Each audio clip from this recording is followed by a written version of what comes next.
And they said, well, I can't measure that. There's always a way to measure. Measure what can be measured and make measurable what cannot be measured. Who do you think this quote was from? No, it was not from a well-known management guru or business leader. It was from Galileo Galilei, who was born right here in Pisa.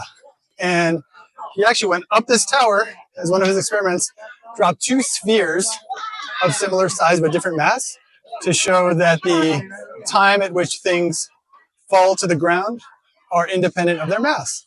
He is known as the creator or the father of modern science, and he had a lot of contributions to both astronomy as well as the sciences.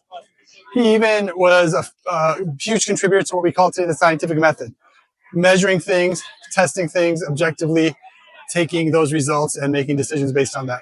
So this man, he was born in 1564 in Pisa. He went to Pisa University.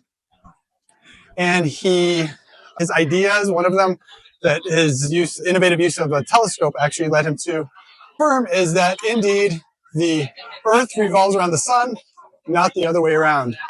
And at that time, that went against the church's beliefs. So he was considered a heretic.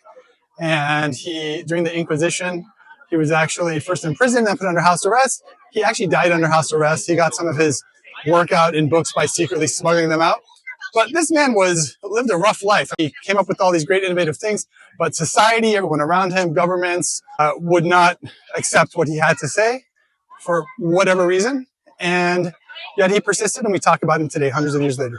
Some takeaways for you in your life and your business: make measurable what cannot be measured. Often I talk to people and in their businesses, and we want them to measure key performance indicators, and they say, well, I can't measure that. There's always a way to measure it. If you have trouble measuring something that's important for your business, that's critical to measure, just to know if you're improving it or not, reach out to me. I'll be happy to give you some suggestions. But that's one big takeaway from this man. And the other one is the level of resilience when no one believes in you and what you're doing, and yet you push forward, even going under house arrest with threat of being present for your life, you still push forward with it. So as entrepreneurs, a lot of times we believe in things that other people don't see or will ridicule you about. And this is a good motivator to know that there is always a way. If he could do it, you all could do it. And finally, when it does come to innovation, he actually was able to use existing tools like the telescope, which is relatively new, but to support his science. And think of what tools you can use to support your business or run your analytics. If you don't know specific data or trends or things you have, you can certainly dump it into a tool like ChatGPT if you can't afford a data analyst, and it'll give you some insights. But also think about what other tools are out there that others aren't using in your industry that you could use that would be a huge differentiator, and apply them. I'd love to hear from you if any of these insights were useful and how you applied them to be more effective in your life, more effective in your business.